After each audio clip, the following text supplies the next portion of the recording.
Alas, poor Yorick. I knew him, Horatio, a fellow of infinite jest, of most excellent fancy. And that is the soliloquy from Hamlet, where they hold the skull. And here we have Fritz's skull, which I've removed, a shrunken head. This week we're going to look at the skull. Now, one or two of you have already sent me the most superlative drawings of skulls that I am who've seen many drawings of skulls that are excellent by students, even I am impressed with, seriously. So you're already ahead of the game. So the skull, the cranium, the head is regarded as probably the most important component of the body. It is almost like a representation of our notion of life. You know, inside the skull, I don't have one inside here, but lurks the brain, almost like heaven seen above. The top of the entire being is this brain. The brain itself, just like a kind of slimy, kind of sponge-like thing.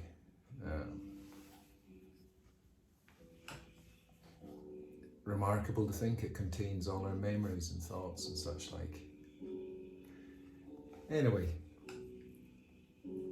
from those of you who did my class in Painting 1, certain similar rules remain. The skull extends 1/3 from the top of the cranium to the top of the brow. This is the brow. So you've got 1/3 from there to there. Brow to top of cranium. Then from top of brow to bottom of nose is another third. My fingers look gigantic. And then from the bottom of the nose to the bottom of the chin is yet one more third. So 1/3, 1/3, 1/3. So the head in thirds. Okay. Now, of course, the eyes set inside the eye sockets. They are sockets in which the eye sits like a ping pong ball.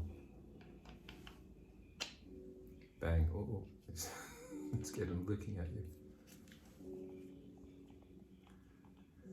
I found out that marbles fit. There we are.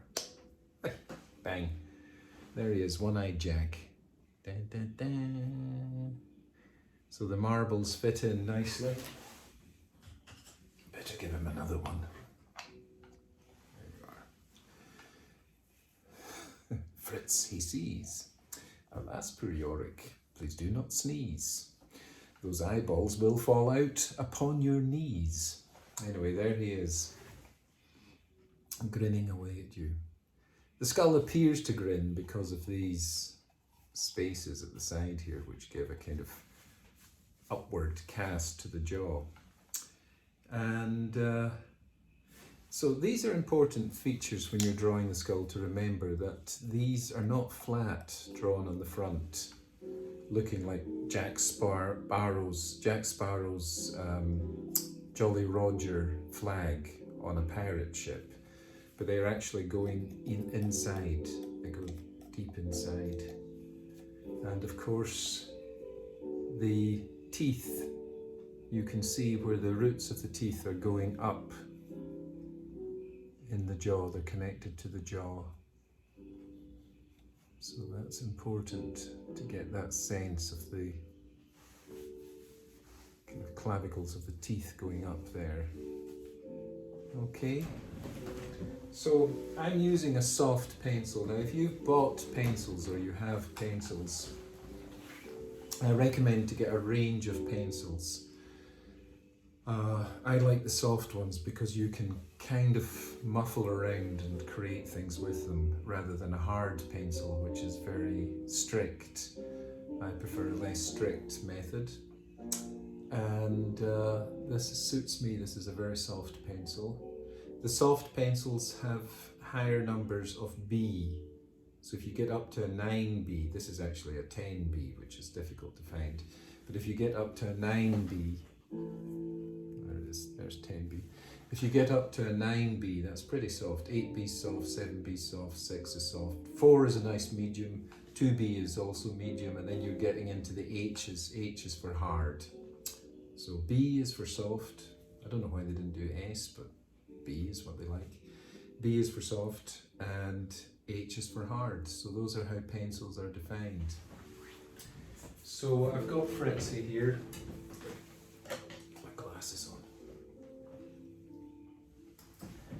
And I'm just going to do this really quickly. You know, you guys have got all week, and you know, if you haven't received this sheet package that I sent, you know, with all of the bits and pieces, let me know, because I will send it out again, or even photograph the thing and send it as a text.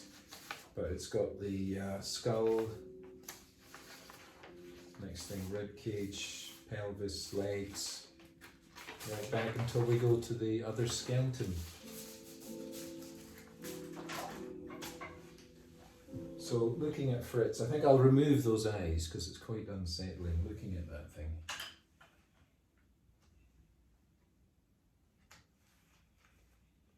Alright.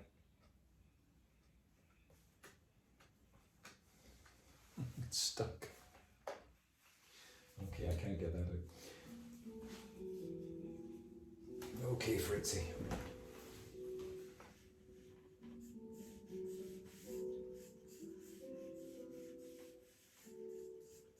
So we'll just get the shape of the head in. And you can see I'm not trying to get it spot on first of all, I'm feeling around with this. I quite like drawings that have a sense that the artist has been exploring. In the art world, there is a market which has drawings that can fetch incredible prices. There also are in that market fakes. Now, how do you tell the difference between a fake and an original drawing? Well, of course, there's many ways. The paper, if the paper is not of the right period, if it's a drawing from the 1600s, and the paper is much more contemporary, then you know it's a fake. There's other methods. The inks, different types of inks only appeared at different periods. Also though, the main thing is when the artist is drawing, if something is copied or traced out, you know, the line is too perfect the first time. Usually the artist isn't like that. You know, the artist is feeling their way around and trying to get it. So there's a lot of kind of hesitancy and mistakes sometimes. You know, when you see things by Andy Warhol, who just projected slides or something and then traced around them, there's no drawing. It's, you know, sheerly going around the outlines of the photograph. Whereas if you look at Michelangelo or Leonardo or artists who actually draw, you can see a lot of movement going on in the drawing where the artist is searching and finding things out.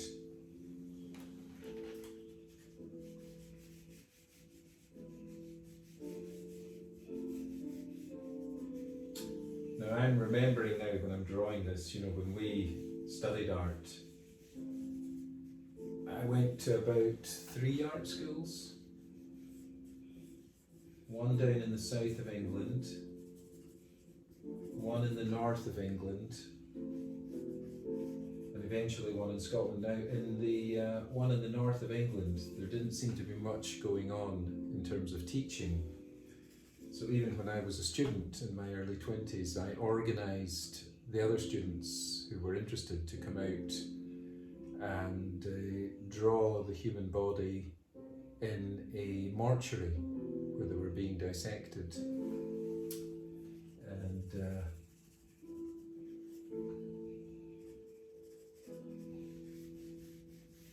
it was quite an experience. The thing I particularly didn't like was, well, they would saw around the head like that and then take that off and remove the brain. And that would leave a kind of flap of skin here at the top, the scalp, still attached to the face. And then very quickly the man used to pull it off, so suddenly the person's face would turn into a skull. And I think that was the worst bit for me. That really was a shock visually, and the noise, you know, like Velcro being pulled, come off.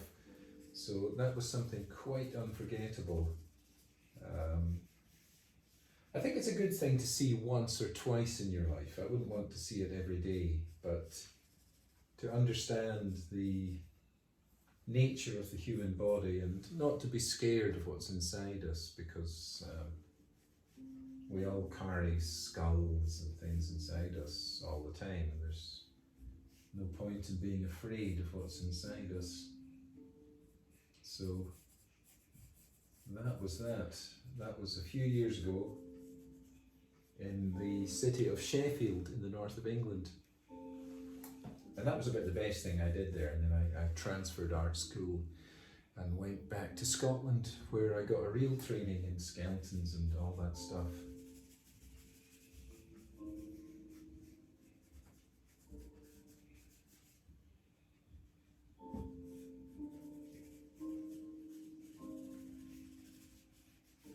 So you know, again, there's nothing more boring than watching someone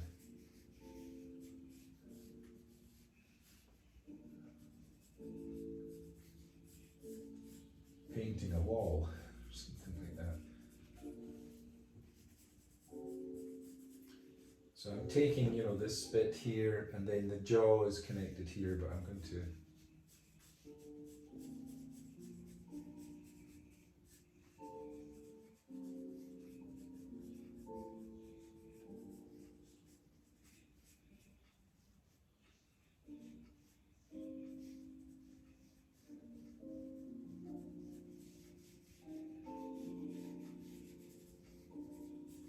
take that side bit round.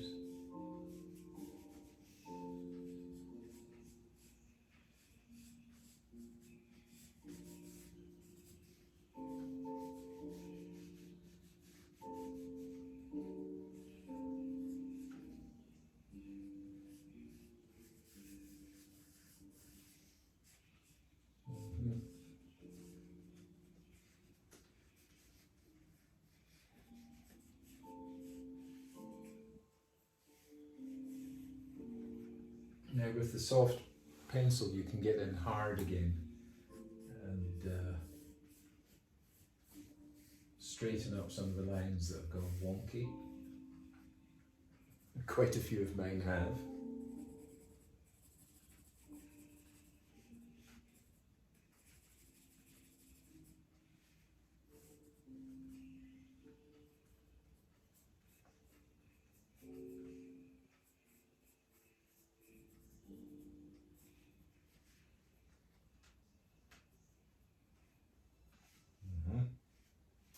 So I'm trying to sharpen up his teeth just now by pressing in harder with this.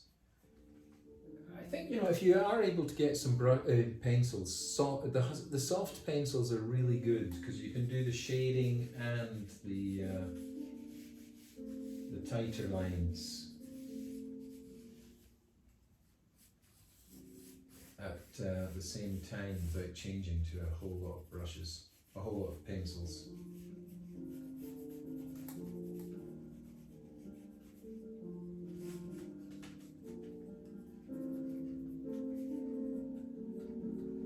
Now from some of your drawings, I notice some of you are very confident artists, and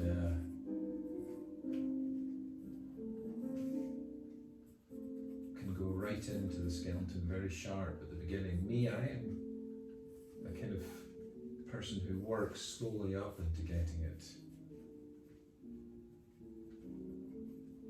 right.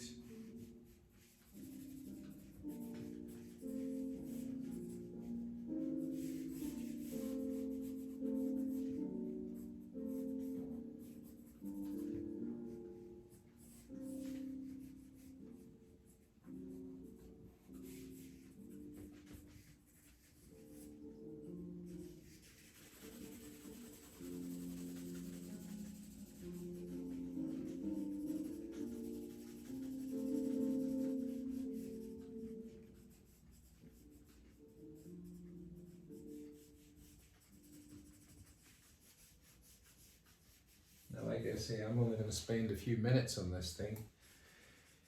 You're welcome to spend the whole week, if that's the way you want to spend the week. I doubt it is, but you know, you can spend longer on it, is what I'm trying to say.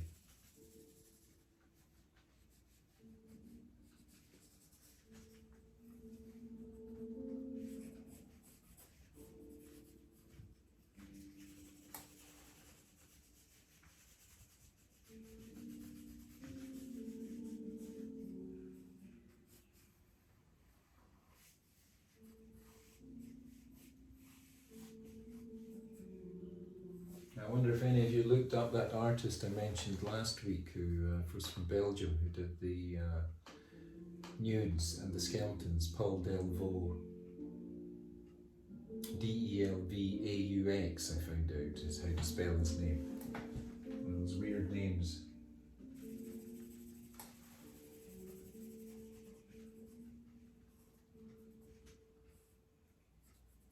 So with all these mistakes I've made at the beginning, I feel, you know, now it's my job to kind of tighten it up.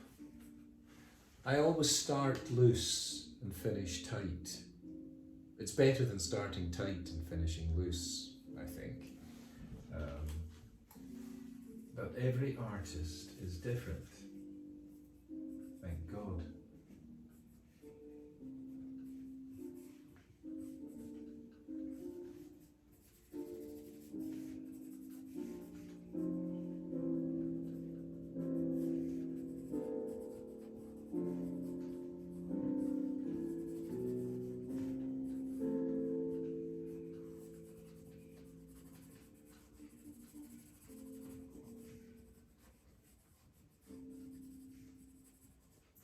I wish I could have gotten that other eye out there because I can't really see into that eye hole, but I'll just waffle around.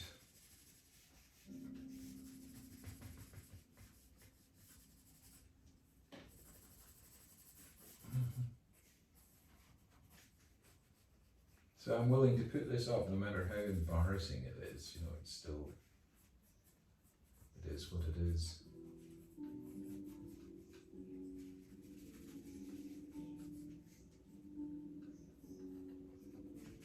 I want you to do the same, no matter how embarrassing yours is. Send it in. There's no right or wrong in art. There's only right or wrong inside your own mind.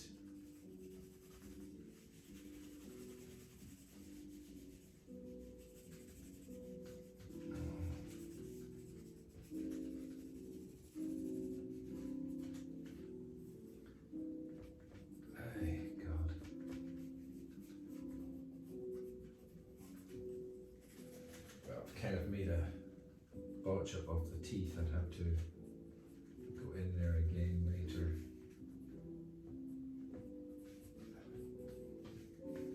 It's a tricky thing to do live, a skull in front of everybody, you know, it's always challenge.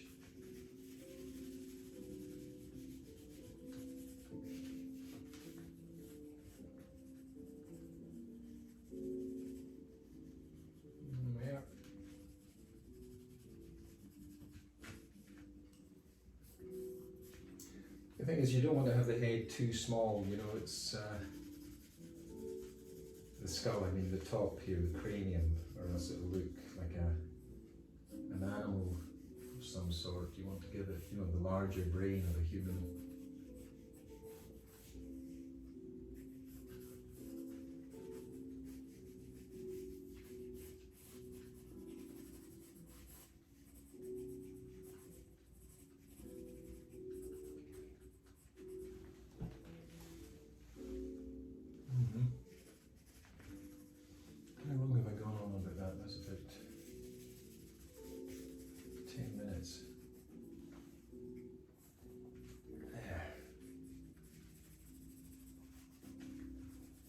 you get the picture.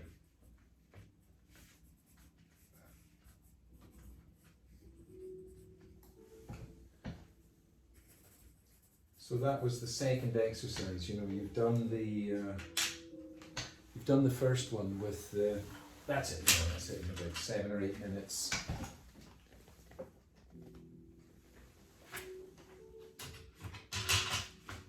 You know, you want everything is an expression. You know, it's not a scientific drawing. It's an expression, and you know, we're going to talk about how the different ways of depicting the human body evolved over the years. That's going to come in future weeks. But this week's exercise is that simply to take a sketch. I bought these sketchbooks specifically for this class. They were from eBay, not eBay, the other one, Amazon. And this is 12 inches by 18 inches, and it's about $7 for this sketchbook. Doesn't have to, it's not expensive paper, it's just cheap paper. So something like that. Remember the proportions, 1/3, 1/3, 1/3. Basic things like that. Observation, looking closely. You've got a photocopy of the Albinus print of the skull. Use it to look at, check your proportions, see if you can do something. Take your time, enjoy yourself. When you complete the skull, and I know some of you have already done it, so don't rush too far ahead. You know, we're doing one bit every week. The next week will be the rib cage, so let me talk about that before we begin. And basically just email me the final images or text the images. I will put this up on Monday the 15th, so if you have that done, I've spent about 10 minutes doing it, so you can spend less time or longer time, it's up to you. But if you have it returned by Monday the 22nd, so use that time scale. So that's it. And with that boom boom piano, for the second week, which is the skull, I bid you adieu. Thank you, everyone. Can't think of anything more that I need to say. If you need to ask me questions, text me anytime or email me anytime. Always delighted to hear from you. Okay, bye now, bye.